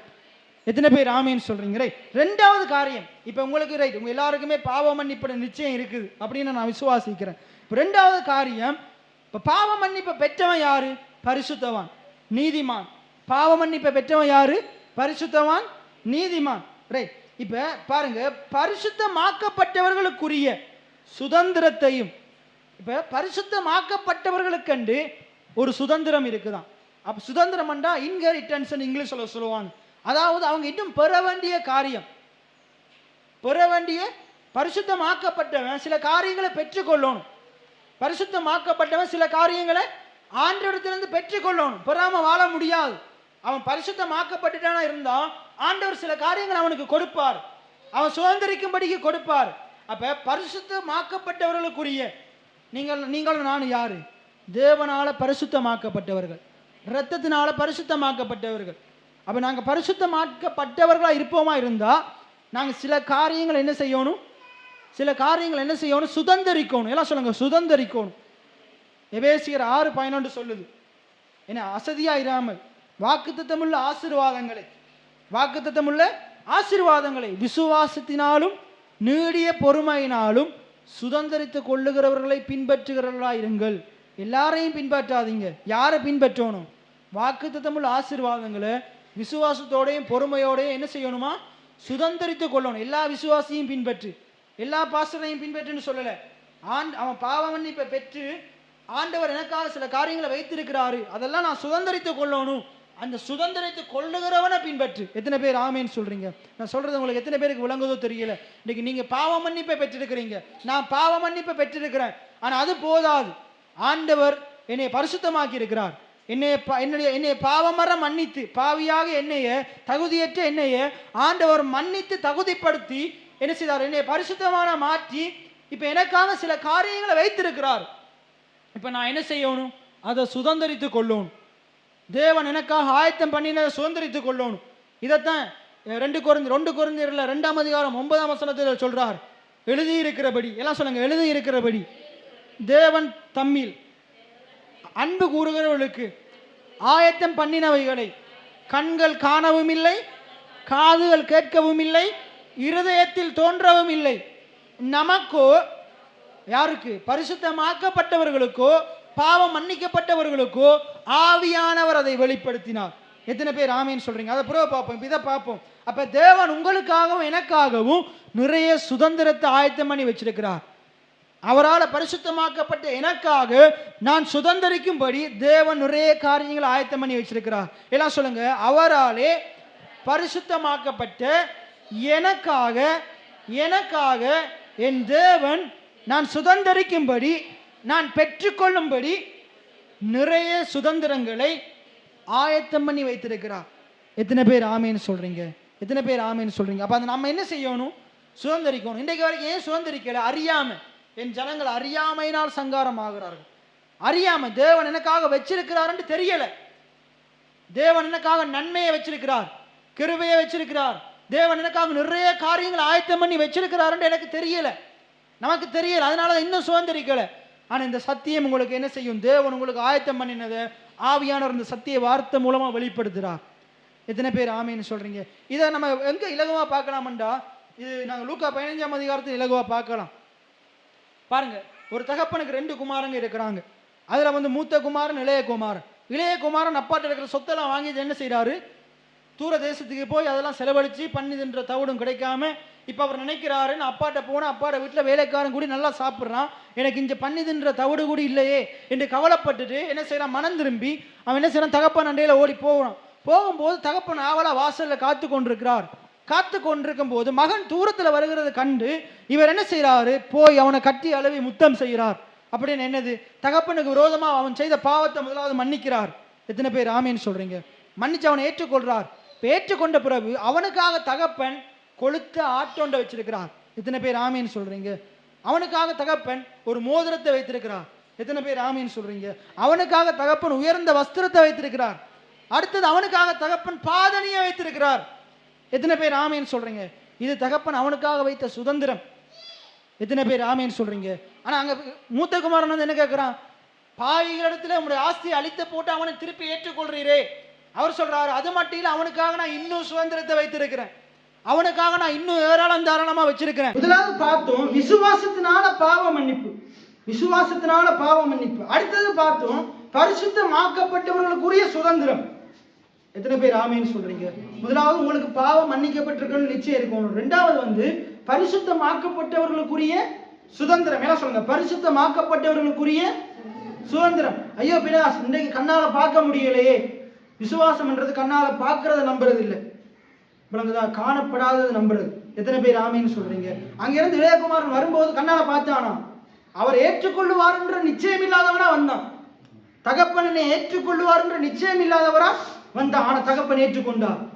ஆனா வேலைக்காரனை போல இருக்கலாம், வேலைக்காரன் சாப்பிடுற சாப்பாடு தான் எனக்கு இருக்கு அப்படின்னு தான் வந்தான். நம்மள என்ன செய்தோம்? பாவம் செய்து தேவ மகிமை ஏற்றவங்களா வாழ்ந்தோம். ஆனா இயேசுவோட சத்தியத்தை கேட்டு அவருக்குள்ள வரும்போது நாங்க என்ன செஞ்சோம்?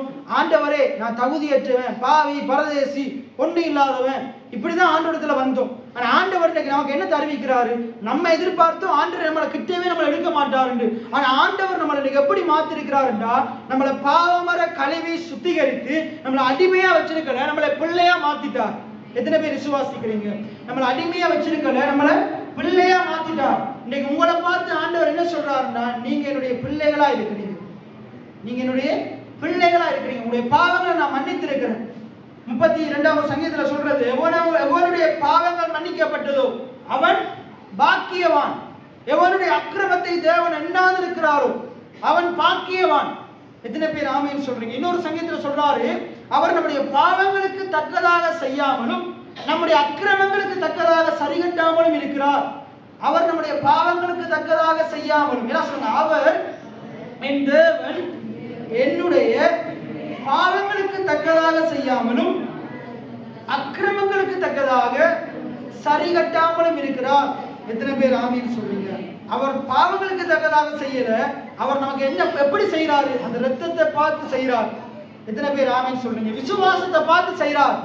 உங்களோட பாவத்தை பார்த்து உங்களை ஆண்டவர் காரியங்களை செய்யல. என்னத்தை பார்க்கிறாரு?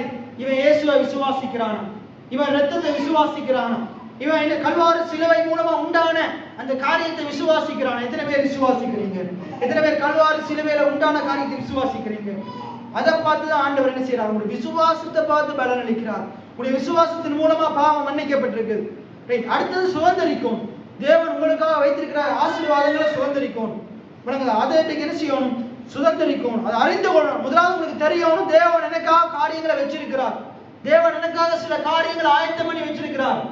அதை என்ற கண்ணால பார்க்க முடியல, ஆனா நான் விசுவாசிக்கிறேன், அவைகளை நான் நிச்சயமா சுதந்திரிப்பேன். எத்தனை பேர் ஆமீன் சொல்றீங்க? நீங்க உங்களுடைய கண்ணால அதை பார்க்க முடியாம உங்களால் இருக்கலாம், ஆனா எத்தனை பேர் விசுவாசிக்கிறீங்களோ நீங்க அதை சுதந்திரித்துக் கொள்ளுவீங்க. எபிரேயர் 6ஆம் அதிகாரம் 11ஆம் வசனத்தோடு வாசிங்க. எபிரேயர் 6:11. நீங்கள் அசதியாயிராமல் வாக்குத்தத்தமுள்ள ஆசீர்வாதங்களை விசுவாசத்தினாலும் நீடிய பொறுமையினாலும் சுதந்திரித்துக் கொள்ளுகிறவர்களை யாரை பின்பற்றணுமா? சுதந்திரித்து கொள்ளுகிறவர்களை பின்பற்றணும். எல்லாம் சேர்ந்து அந்த வசனத்தை வாசிங்க. நீங்கள் அசதியாயிராமல் வாக்குத்தத்தமான ஆசீர்வாதங்களை விசுவாசத்தினாலும் நீடிய பொறுமையினாலும். அப்ப நமக்குள்ள என்ன இருக்கணும்? விசுவாசமும் இருக்கணும், நீடிய. ஆனா நம்ம மக்களுக்கு பொறுமையே கிடையாது. பொறுமையே இன்றைக்கு ஜெபம் பண்ணுவாங்க, நாளைக்கே போய் கடனை வாங்கிடுவாங்க. இன்றைக்கு ஜெபம் பண்ணுவாங்க, நாளைக்கே போயிட்டு தவறான தொழிலை செஞ்சு காசு சம்பாதிச்சிருவாங்க. பொறுமை கிடையாது. ஏன்னா நாளாண்டைக்கு கடன் கட்டணும், நாளாண்டைக்கு அதை கட்டணும், லிஸ்டிங் கட்டணும். அதனால தவறான முடிவெடுத்து தவறான காரியங்களை, ஆண்டவருக்கு பிரியமில்லாத காரியங்களை செஞ்சிருவாங்க. ஆனால் ஆண்டவர் என்ன சொல்றாரு? விசுவாசத்தோடு பொறுமையோடு காத்திரு, கர்த்தர் உனக்காக யாவையும் செய்வார். எத்தனை பேர் ஆமீன் சொல்றீங்க? கர்த்தர் உனக்காக வழிவாசல திறப்பார். ஆண்டவர் காரியம் வானத்தின் மதகுகளை திறப்பார். சில நேரத்தில் ஆண்டவர் சில காரியங்களை கொடுத்தாலும் பாருங்க, இன்னைக்கு பாருங்க, ஆண்டவர் சில நேரத்தில் ஆண்டவர் உங்களுக்குரிய விதையை தருவார். நீங்க அதை விதைக்காதாலும் அறுவடை வரதே இல்லை. நான் அறுவடையை பார்த்த பிறகு விதைக்கிறேன். இன்னைக்கு நிறைய பேர் அப்படித்தான் இருக்கிறாங்க. அறுவடையை பார்த்த பிறகு நான் விதையை விதைக்கிறேன். இல்லை, நீங்கள் விதைச்சிங்கன்னு அறுவடையை பார்ப்பீங்க. எத்தனை பேர் ஆமேன்னு சொல்கிறீங்க? இப்போ உங்களோட வாழ்க்கையில் நீங்கள் ஜெபம் பண்ணலாம், ஆண்டவரே என்னுடைய கடன் பிரச்சனையை மாற்றுங்க, என்னுடைய தரித்திரத்தை மாற்றுங்க, என்னுடைய வறுமையை மாற்றுங்க. இப்போ ஆண்டவர் உங்களுக்கு என்ன செய்வார்? ஒரு விதையை தருவார். உடனே நம்ம அதை எடுத்து கடன் காசை கட்டிடுவோம். அது விதை. அது ஆண்டுடைய ராஜ்யத்தில் விதைக்கும் போது ஆண்டவர் என்ன செய்வார்? நீங்கள் உங்களோட கடனையும் கட்டி அநேகருக்கு கடன் கொடுக்குற அளவுக்கு ஆண்டவர் அநேகமான காரியங்களை தருவார். ஆனால் நம்ம விதையை எடுத்து என்ன செஞ்சிடுறோம்? அதை கொண்டு போய் அந்த காரியத்தில் செலவழிக்கிறதால தான் ஒன்றுமே இல்லாமல் போகுது. சரி, அப்போ ஆண்டவர் நமக்காக நிறைய காரியங்களை ஆயத்தம் பண்ணி வச்சிருக்கிறார். ஏன்னா அதான் பரிசுத்தவான்களுக்குரிய சுதந்திரம். யாருக்குரிய சுதந்திரம்? யாருக்குரிய சுதந்திரம்? பரிசுத்தவான்களுக்குரிய சுதந்திரம். அந்த இளையகுமாரனுக்குரிய சுதந்திரம் என்ன ஆயத்தப்படுத்தி வச்சிருந்தாரு? கொளுத்த கன்று. எல்லாம் சொல்லுங்க, கொளுத்த கன்று. ரெண்டாவது என்ன ஆயத்தப்படுத்தி வச்சிருந்தாரு? வஸ்திரம், உயர்ந்த வஸ்திரம். எல்லாம் சொல்லுங்க, உயர்ந்த வஸ்திரம்.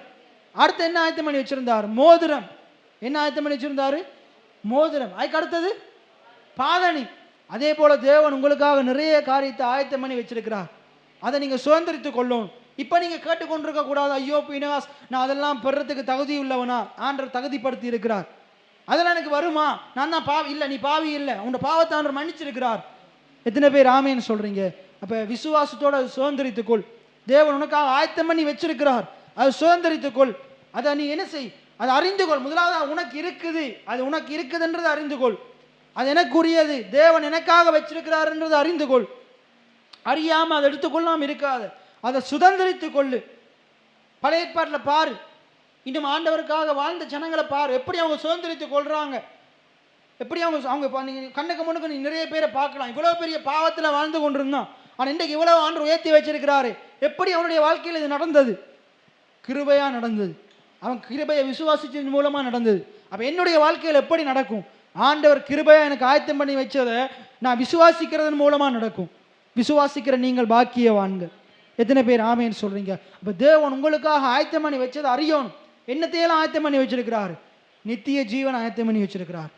இந்த உலகத்துல நீங்க ஆசீர்வாதமா வாழ்ற வாழ்க்கையை ஆயத்தம் பண்ணி வச்சிருக்கிறார். எத்தனை பேர் ஆமேன்னு சொல்றீங்க? இப்போ இன்றைக்கு சில காரியங்களை பார்க்க போகிறோம், சில ஆவிக்குரிய காரியங்களை பார்க்க போகிறோம்.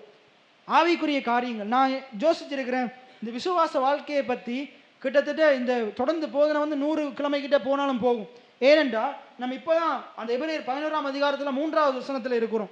ஆனால் அதை பற்றி நம்ம தொடர்ந்து பார்க்கும்போது நிறைய சத்தியங்களை ஆண்டவர் நம்மோடு பேசுவார். எத்தனை பேர் ஆமேன்னு சொல்றீங்க?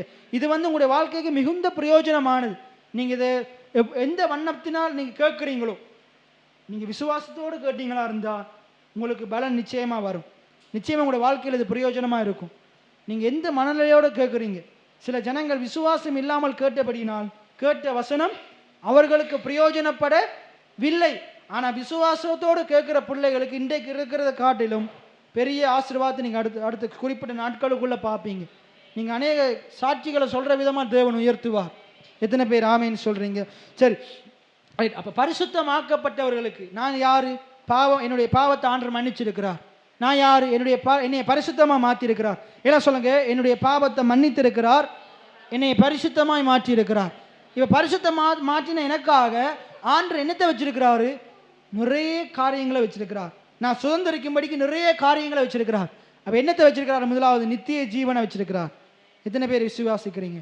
அடுத்தது இந்த சரீரம், இன்றைக்கு நாங்கள் பார்க்குற இந்த சரீரம் அழிந்து போகக்கூடிய சரீரம். 80, 90, 100, 120 வயசுல மறிக்க போகிற சரீரம், மண்ணுக்கு போகிற சரீரம். ஆனால் எத்தனை பேர் விசுவாசிக்கிறீங்க? இந்த மறித்து போகிற சரீரத்தை ஆண்டவர் உயிர்ப்பிப்பார். எத்தனை பேர் விசுவாசிக்கிறீங்க? நித்திய ஜீவன், அடுத்த சாவாமையுள்ள சரீரம். எல்லாம் சொல்லுங்க, சாவாமையுள்ள சரீரம், அழியாமையுள்ள சரீரம். அடுத்து நமக்காக என்ன வச்சிருக்கிறாரு? இது அழிந்து போகக்கூடிய வானம் பூமி. ஆண்டவர் நமக்காக அழியாத வானத்தை பூமியை உண்டாக்க போறார். புதிய வானம் பூமியை உண்டாக்க போகிறார். எத்தனை பேர் ஆமேன்னு சொல்றீங்க? நித்திய வாழ்க்கைன்றது தேவனோடு வாழ்ற வாழ்க்கை. அந்த அழியாமையுள்ள அந்த சாவாமையுள்ள சரீரத்தில் நம்ம வாழும்போது, அந்த புதிய வானம் புதிய பூமியில வாழும்போது அந்த உலகத்துல என்ன இருக்க போறது இல்லை? எந்த கண்ணீர் கவலை இருக்க போறது இல்லை. அங்க தேவன் நம்மோடு இருக்க போறாரு. எத்தனை பேர் ஆமேன்னு சொல்றீங்க? அடுத்தது நம்மளோட சரீரம் சாவாம இருக்க போகுது. பட் அங்க ஒரு குறை இருக்க போறது கிடையாது, ஒரு குறை இருக்க போறது கிடையாது. அடுத்து நமக்கு நித்திய கிரீடத்தை தரப்போறார். என்ன தரப்போறாரு? நித்திய கிரீடத்தை தரப்போறார். அதான் நம்ம இந்த போதனையோட தொடக்கத்தில் பார்த்தோம். பந்தய சாலையில ஓடுகிறவர்கள் என்ன செய்யறாங்க? ஒரு கேடயத்தை பெரும்படிக்கு ஓடுறாங்க. ஆனா உலகத்து ரீதியான ஓட்டத்தை ஓடுறவங்க அழிந்து போகிற கிரீடத்தை பெரும்படி ஓடுறாங்க. ஆனா நீங்களும் நானும் அழியாத கிரீடத்தை பெரும்படிக்கு ஓடுறோம். தேவன் நமக்காக வச்சிருக்கிற கிரீடம் எப்படிப்பட்டது? அழியாத கிரீடம். எத்தனை பேர் ஆமேன்னு சொல்றீங்க? அப்ப நித்திய வாழ்க்கை பாருங்க, என்னென்ன காரியங்கள் பார்த்தோம். நித்திய வாழ்வை நமக்காக வச்சிருக்கிறாரு. சாவாமையுள்ள அழியாமையுள்ள சரீரத்தை வச்சிருக்கிறாரு. அடுத்து என்னத்தை வச்சிருக்கிறாரு? நாங்கள் தேவனோடு கூட வாழ்கிற வாழ்க்கை. எத்தனை பேர்? நித்திய கிரீடத்தை வச்சிருக்கிறார். எத்தனை பேர் ஆமேன்னு சொல்றீங்க? அப்ப இதெல்லாம் தேவன் நமக்காக ஆயத்தம் பண்ணி வைத்த காரியங்களா இருக்குது. நமக்காக ஒரு ஸ்தலத்தை, அதான் என்னது? புதிய வானம் புதிய பூமி. நமக்காக ஒரு ஸ்தலத்தை ஆயத்தம் பண்ணி வச்சிருக்கிறார். எத்தனை பேர் அங்கே போவீங்க? எத்தனை பேர் நம்ம அங்கே போவோம்? நம்ம அங்கே போவோம்ன்ற நிச்சயம் எத்தனை பேருக்கு இருக்குது? எனக்கு இருக்குது. எதன் அடிப்படையில் அந்த நிச்சயம் இருக்குது? பைபிளில் சொல்லுது, இந்த புஸ்தகத்தில் பேர் எழுதப்பட்டவன் தான் அங்கே போவான்ண்டு. நம்மளோட பேர் எப்படி எழுதப்பட்டிருக்கு நான் ஏற்கனவே உங்களுக்கு சொல்லியிருக்கிறேன். நம்ம அதை கடைசியை பார்த்து நம்ம முடிச்ச அடுத்தது நம்ம தொடர்ந்து பார்ப்போம். நாங்கள் எடுத்துக்கொள்வோம் வெளிப்படுத்தல் 7ஆம் அதிகாரம்.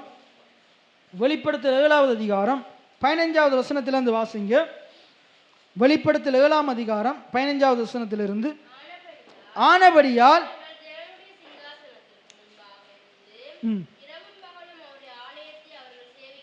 ரைட், நம்ம 10வது வசனத்திலிருந்து 10 இல்லை 9லிருந்து வாசிப்போம். இவைகளுக்கு பின்பு ரைட், இதுக்கு மேலே ஒன்று நீங்கள் 7ஆம் அதிகாரம் 1 தொடக்கம் 8வது வசனம் வரைக்கும் வாசிச்சிங்கண்டா, இன்னைக்கு சில நம்முடைய கிறிஸ்தவத்திலையும் சபை ஜனங்கள்லையும் சில பேர் சொல்கிறாங்க 1,44,000 பேர் தான் பரலோகத்துக்கு போவாங்க அப்படின்னு சொல்கிறாங்க. ஆனால் நீங்கள் வாசிச்சிங்கண்டா ஜூதா கோத்திரத்தில் இல்லை, ஜூதா கோத்திரத்தில் இஸ்ரவேல் கோத்திரங்களில் ஒவ்வொரு கோத்திரத்திலையும் 12,000 பேர் சொல்லப்படுது. அவர்களில் 1,44,000 பேர். ஆனால் கீழே சொல்லப்படுது பாருங்க. இப்போ நம்ம வாசிக்கிற பகுதியில் இதெல்லாம் சொல்லப்பட்ட பிறகு, இவைகளுக்கு பின்பு நான் பார்த்தபோது இதோ சகல ஜாதிகளிலும் கோத்திரங்களிலும் ஜனங்களிலும் பாசைக்காரரிலும் இருந்து வந்ததும் ஒருவரும் எண்ணக்கூடாததுமான, எல்லாம் சொல்லுங்க, ஒருவரும் எண்ணக்கூடாததுமான, பாருங்க, ஒருவரும் எண்ணக்கூடாததுமான திரளான ஜனக்கூட்டமாகிய ஜனங்கள் வெள்ளை அங்கிகளை தரித்து, எல்லாம் சொல்லுங்க, வெள்ளை அங்கிகளை தரித்து. இப்போ நம்ம ஒரு நாள் எப்படி நிற்போமா? திரளான கூட்டமாக நிற்போமா? வெள்ளை அங்கி தரித்தவர்கள் அவருடைய சமூகத்துக்கு முன்னுக்கு நிற்போமா? அடுத்து என்ன சொல்லுது பாருங்க, தங்கள் கைகளில் குருத்தோலைகளை பிடித்து, தங்கள் கைகளில் குருத்தோலைகளை பிடித்து. அடுத்து வாசிங்க, சிங்காசனத்துக்கு முன்பாகவும், யாருக்கு முன்னுக்கு? தேவனுடைய வெள்ளை சிங்காசனத்துக்கு முன்பாக, ஆட்டுக்குட்டியானவருக்கு முன்பாகவும், யார்? இயேசு கிறிஸ்துவுக்கு முன்பாக. எத்தனை பேர் ஆமேன்னு சொல்றீங்க? அவருக்கு முன்பாக நாங்கள் என்ன செய்வோமா? அவருக்கு முன்பாக நிற்க கண்டேன். அதில் சொல்லுது பாருங்க, எல்லாம் சொல்லுங்க, சிங்காசனத்துக்கு முன்பாகவும் ஆட்டுக்குட்டியானவருக்கு முன்பாகவும் நிற்க கண்டேன். ரைட், அவர்கள் மகா சத்தமிட்டு, யாரு? நம்ம எல்லாரும் அந்த வெள்ளை அங்கி தரித்தவர்கள் ஆட்டுக்குட்டியானவருக்கு முன்னுக்கு நின்று, சிங்காசனத்துக்கு முன்பாக நின்று எப்படி என்ன செய்வோமா? மகா சத்தமிட்டு. எல்லாம் சொல்லுங்க, மகா சத்தமிட்டு. என்ன சத்தம் விடுவாங்களாம்? மகா சத்தமிட்டு, ரட்சிப்பின் மகிமை சிங்காசனத்தின் மேல் வீற்றிருக்கிற எங்கள் தேவனுக்கும் ஆட்டுக்குட்டியானவருக்கும் உண்டாவதாக. அப்படின்னா என்னது? அப்படின்னா என்ன அர்த்தம்?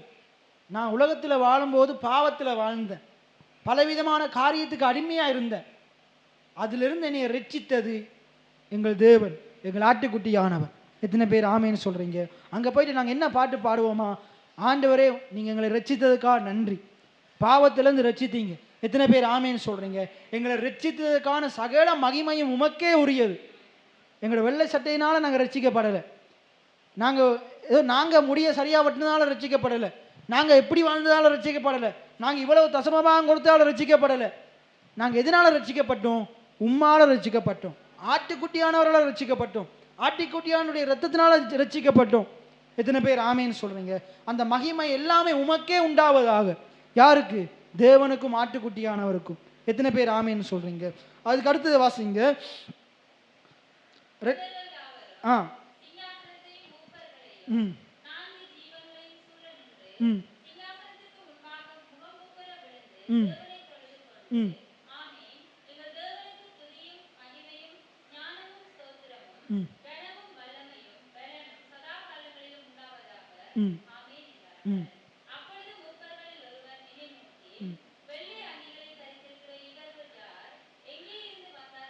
பாருங்க, அப்ப தேவனுடைய ராஜ்யத்துல அந்த நியாயத்தீர்ப்பு வேளையில இவங்க கேட்கிறாங்க, என்ன வெள்ளையங்கி தெரித்திருக்கிற இவர்கள் யார்? வெள்ளையங்கி தெரித்திருக்கிற இவர்கள் யார்? இந்த ரட்சிப்பின் மகிமை தேவனுக்கு உண்டாவதாக பாடுற இவங்க யார் என்று கேட்கும் போது அவங்க என்ன சொல்றாங்க பாருங்க, இவர்கள் மகா உபத்திரவத்திலிருந்து வந்தவர்கள். அங்க சொல்லுது பாருங்க, அதற்கு நான் ஆண்டவரே அது உமக்கே தெரியும் என்றேன். அப்பொழுது அவன், இவர்கள் மிகுந்த உபத்திரவத்திலிருந்து வந்தவர்கள், இவர்கள் தங்கள் அங்கிகளை ஆட்டுக்குட்டியானுடைய இரத்தத்தினாலே தோய்த்து வெளுத்தவர்கள் ஆனபடியால்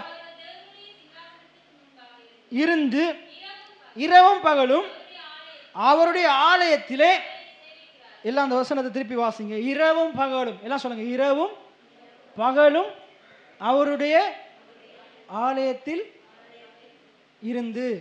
இன்றைக்கு நமக்கு இன்றைக்கே இருக்கிறதுக்கு கஷ்டமா இருக்குது. அப்படிப்பட்டவங்க அங்கே ஆண்டவரை ஏற்றுக்கொள்ளவே இன்றைக்கு நிறைய பேருக்கு இன்றைக்கே ப்ராக்டிஸ் பண்ணணும். ஆண்டுடைய சமூகத்தில் அதிக நேரம் செலவிட்டு இப்போவே நம்ம பழக்கப்படணும். அங்கே நம்ம என்ன செய்ய போகிறோம்?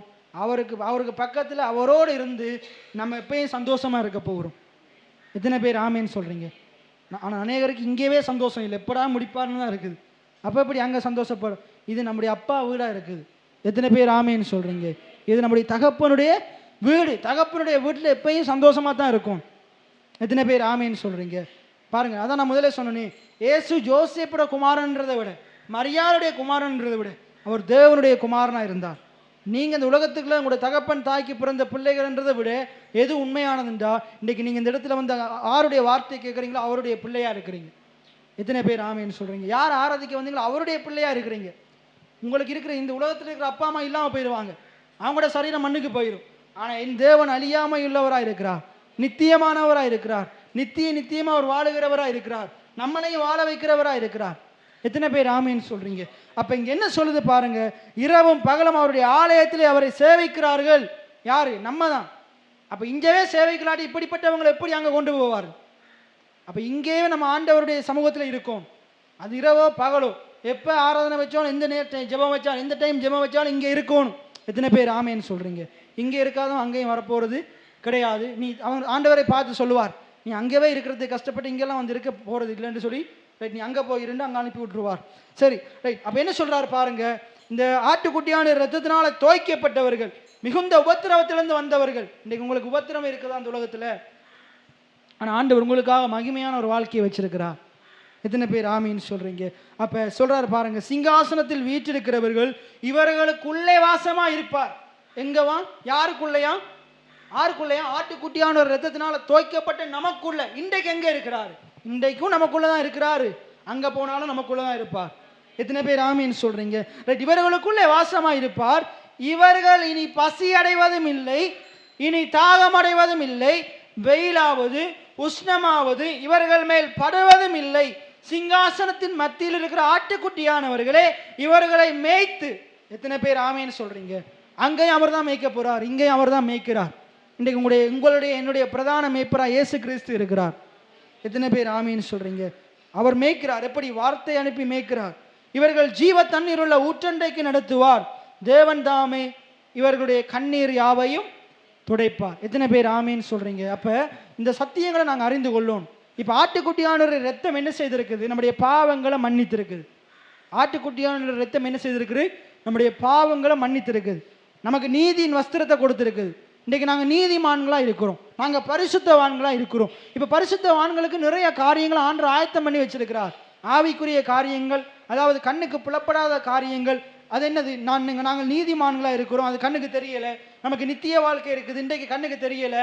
இன்றைக்கு இந்த சரீரம் கண்ணால் பார்க்க முடியுது, ஆனால் சாவாமல் உள்ள சரீரத்தை பார்க்க முடியலை, வியாதியற்ற சரீரத்தை பார்க்க முடியலை, ஆனால் அது இருக்குது. எத்தனை பேர் ஆமேன்னு சொல்கிறீங்க? கண்ணீர் இல்லாத வாழ்க்கை இருக்குது, பசி இல்லாத வாழ்க்கை இருக்குது, தாகம் இல்லாத வாழ்க்கை இருக்குது, வெயில் குளிர் நம்மளை சேதப்படுத்தாத வாழ்க்கை இருக்குது. இன்றைக்கு கண்ணுக்கு பார்த்தா அது தெரியலை, ஆனால் வேதம் சொல்லுகிறபடினால நான் விசுவாசிக்கிறேன். அது எனக்காக தேவன் ஆயத்தம் பண்ணி வச்சிருக்கிறார். விசுவாசம் என்றது காணப்படாதவைகளின் நிச்சயம். என்ன காணப்படாத நிச்சயம்? எனக்கு ஆண்டவர் எனக்காக பசி இல்லாத, தாகம் இல்லாத, கண்ணீர் இல்லாத வாழ்க்கையை ஏற்படுத்தி வச்சிருக்கிறார். நான் வாழுவதற்கு அழியாத புதிய வானம் புதிய பூமியை ஆயத்தப்படுத்தி வச்சிருக்கிறார். நித்தியமாக நான் வாழப்போகிற சரீரத்தை ஆயத்தம் பண்ணி வச்சிருக்கிறார். இதுதான் காணப்படாத காரியங்கள். எத்தனை பேர் இதெல்லாம் எனக்கு இருக்குதுன்றது நிச்சயமுடையவங்களா இருக்கிறீங்க? இதெல்லாம் தேவன் உங்களுக்காக ஆயத்தம் பண்ணி வச்சிருக்கிறார். எத்தனை பேர் ஆமேன்னு சொல்றீங்க? அப்ப எதிர்காலத்தில் எப்படி இருக்க போறோம்? அவர் தான் நம்மளை மேய்க்க போறார், அவர் நமக்குள்ளே இருக்க போறார். அப்ப இன்றைக்கும் அவர் தான் நம்மளை மேய்க்கணும், அவர் தான் நம்மோடு இருக்கணும். எத்தனை பேர் ஆமேன்னு சொல்றீங்க? மற்ற இரவும் பகலும் ஆண்டுடைய ஆலயத்தில் நம்ம இருக்க பழகணும், ஆண்டுடைய வசனத்தை கேட்க பழகணும். அங்கே போயிட்டு நம்ம அதைத்தான் செய்ய போகிறோம், ஆனால் அதில் நமக்கு சந்தோஷமாக இருக்க போகிறோம். அப்போ இங்கேவே ஆண்டுடைய வார்த்தையை கேட்கறதுக்கு சங்கடப்படுகிறவன் அப்படிப்பட்டவன் தேவனுடைய ராஜ்யத்துக்கு போகவே மாட்டான். ஏன்னா ஆண்டுடைய வார்த்தை சமூகத்தில் இருந்தால் தானே சத்தியம் தெரியும். என்னுடைய பாவம் மன்னிக்கப்பட்டிருக்குது, நான் பரிசுத்தவான். இன்றைக்கு சேர்ச்சுக்குள்ள இல்லாதவங்களை பார்த்து கேளுங்க, நீங்கள் யாருண்டு? நான் செய்கிற பாவியில் பிரதான பாவி. என்ன அவங்க தங்களை பற்றி என்ன சொல்லுவாங்க, இன்றைக்கு பேசுனது அவங்களுக்கு விளங்கவே விளங்காது. ஆனால் நீங்கள் சொல்லுவீங்க, நான் ஆண்டுடைய கிருபையினால என்னுடைய பாவத்தை ஆண்டவர் மன்னிச்சிருக்கிறார், நான் பரிசுத்தவானாக இருக்கிறேன், நான் நீதிமானாக இருக்கிறேன். அப்போ ஆண்டவர் உங்களுடைய கிரியைகளை எல்லாம் மாற்றுவார். நீதிமான இருக்கிறபடினால நீங்கள் வார்த்தையை கேட்க கேட்க உங்களுக்குள்ளேருந்து ஆண்டவர் நீதியின் கனிகளை தானாக நீங்களாக மாறுறதுக்கு ட்ரை பண்ணாதீங்க. நீங்களாக பாவத்தை விடுறதுக்கு ட்ரை பண்ணீங்கன்னா உங்களால் விடவே முடியாது. ஆனால் ஆண்டவர் மாற்ற நினைச்சிட்டாரா இருந்தால் நிச்சயமாக மாற்றுவார். எத்தனை பேர் ஆமேன்னு சொல்கிறீங்க? ஆகையினால நாங்கள் அப்படியே எழுந்திருந்து நாங்கள் உற்சாகமாக நாங்கள் ஒரு பாடலை பாட போகிறோம். இது நம்முடைய தகப்பனுடைய வீடாக இருக்குது. ஆண்டவர் அவருடைய பிள்ளைகளாகிய நம்மளை அவருடைய வீட்டுக்கு ஏன் கொண்டு வந்திருக்கிறாருன்றா நாங்கள் சந்தோஷமாக இருக்கும்படிக்கு, அவருடைய சமூகத்தில் நாங்கள் மகிழும்படிக்கு. எத்தனை பேர் ஆமேன்னு சொல்கிறீங்க? அவருடைய சிறிது நேரம் நாங்கள் வாய்களை திறந்து, ஆண்டவரே எங்களுடைய பாவத்தை மன்னித்திருக்கிறதற்காய் நன்றி, எங்களை பரிசுத்தவான்களை மாற்றிருக்கிறதற்காய் நன்றி. அப்போ உங்களுடைய நீர் எங்களுக்காக ஆயத்தம் பண்ணினவைகளை சுதந்திரித்துக் கொள்ளும்படிக்கு எங்களுக்கு உதவி செய்யுங்கன்னு சொல்லி அப்படியே நாங்கள் வாய்களை திறந்து கைகளை உயர்த்தினவர்களாக நாங்கள் ஆண்டவரை துதிப்போம். நாங்கள் அந்த ரட்சிப்பு முடிவு பறிந்த நிலையில் இருக்கும்போது அந்த பரலோகத்தில் போய் எங்களுக்கு அநேக ஆசீர்வாதம், ஜீவ கிரீடத்தை, அழியாத எங்கள் சுகம், பெலன், சந்தோஷம், பசியில்லாத நித்திய வாழ்வு, அது சபையிலே வீட்டிலே ஆண்டவரை துதித்து வேதத்தை வாசித்து அந்த சந்தோஷத்தை ஆவில நிரம்பி அந்நிய பாசலை பேசி கத்தரோடு பூமியிலே அந்த அனுபவத்தை பெற்றுக்கொள்ளும் ஒரு எக்காலம் துணி சத்தம் கேட்கிறவங்களுக்கு அந்த பரலோகத்திலோடு இடம் உண்டு. அந்த நாங்கள் விசுவாசத்தை நீதிமானமாக இயேசுவின் இரத்தத்தினா கழுவி அவருடைய நம்பிக்கை முடிபறிந்து நிலைத்திருக்கும் போது அந்த பாக்கியத்தை நாங்கள் பெற முடியும். கட்டாயம் அதை எங்களுக்கு தருவார். ஆனால் அப்படியா வெட்கப்பட்டு போகாதபடி கர்த்தருடைய ஆலயத்தில் நடக்கிற எங்கெங்கெல்லாம் கூட்டங்கள் நடக்கிறதோ நேரம் கிடைக்கும் போது அதில் பங்கு பெறுகிறவர் இரவும் பகல் அங்கே பரலோகத்தில் அங்கே பூமியிலே அதை பழகி கொண்டு அதில் நிலைத்திருக்கிறவங்க அந்த பரலோகத்தில் போயிட்டு இத்தனை ஆசீர்வாதங்களை பெற்றுக்கொள்ள கர்த்தர் எங்களை சபையில் அழைத்திருக்கிறார். ஆமாண்டவரே, அந்த பாக்கியத்தை எங்களுக்கு தந்திருக்கிறபடியாக சோதரன் வந்திருக்கிற வராத ஒரு விசுவாசி நினைக்கிறோம். வேதத்துக்கு பயந்து நடுங்க என்னென்ன கஷ்டத்தோடு துன்பத்தோடு இருக்கிறார்களோ அந்த பூமிக்குள்ளே பிரியமானவனை ஆத்மா வாழ்வது போல எல்லாவற்றையும் வாழ்ந்து சுகமாக பூமியில் அந்த ஆசீர்வாதத்தை பெற்றுக்கொண்டு ஆண்டவரே ஆபிரகாமை போல எங்களோட ஆசீர்வாதம் பூமியில் தாங்கி கொள்ளாதபடி அந்த ஆசீர்வாதத்தை ஆபிரகாமுக்குள்ள சகல ஆசீர்வாதங்கள் இங்கே தாருங்க ராஜா. பிரியமான ஆத்மாவால் எல்லாவற்றையும் சொந்தப்பட்டு என்னென்ன ஆசீர்வாதத்தை இழந்திருக்கிறார்கள் எல்லா ஆசீர்வாதத்திலே நீதிமான்கள் எல்லா ஆசீர்வாதத்தையும் தருவேன்னு சொன்ன ஆண்டவரே அந்த ஆசீர்வாதத்தை எங்களுக்கு தாருங்க. பூமியிலே சந்தோஷமாய் வாழ அதை பெற்றுக்கொள்ள எங்களுக்கு உதவி செய்யுங்க. பரலோகத்தில் நித்திய ஆசீர்வாதத்தை உயிரோடு இருக்கிற வாழ்க்கை எங்களுக்கு தர போறபடியால் நன்றி. முடிவு பறிந்த நிலையத்திற்கு எங்களை உதவி செய்யுங்க.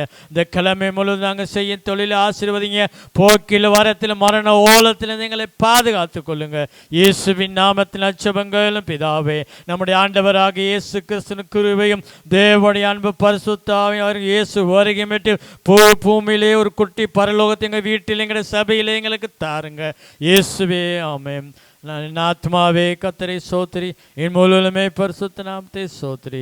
என் ஆத்மாவே கர்த்தரை சோத்திரி, அவர் செய்த சகல உபகாரங்களை மறவாது. ஆமென். அல்லேலூயா. ஆமென்.